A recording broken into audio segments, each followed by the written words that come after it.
সেরা স্বাদে হাঁস ভুনা রান্নার গোপন একটা রেসিপি আজকে আপনাদের সাথে শেয়ার করব। যেভাবে হাঁস রান্না করলে অনেক মজা হবে খেতে, তার সাথে হাঁসের কোনো গন্ধই থাকবে না। অনেকে আছে হাঁস রান্না করলে মজা হয় না বা হাঁসের মধ্যে গন্ধ থেকে যায়, তারা আজকের আমার এই রেসিপিতে যদি একবার বাসায় ট্রাই করেন, আপনাদের হাঁস ভুনা রান্না করার পর কালো হবে না, কোনো ধরনের গন্ধও থাকবে না, অনেক মজা হবে খেতে।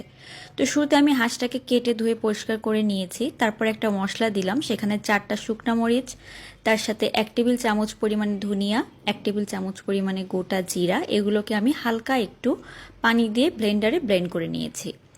2 টেবিল চামচ পরিমাণে আদা বাটা, 2 টেবিল চামচ পরিমাণে রসুন বাটা, স্বাদ মতো লবণ, হলুদের গুঁড়া দিয়ে দিয়েছি 1 চা চামচের মতো। এখন সব কিছুকে ভালোভাবে মেখে আমি এটাকে রেখে দেব প্রায় আধা ঘন্টার জন্য। আধা ঘন্টার বেশি রাখার দরকার নেই, আধা ঘন্টা রাখলেই হবে। এরপর একটা প্যানে আমি 1/4 কাপ পরিমাণে সরিষার তেল নিয়ে নিচ্ছি।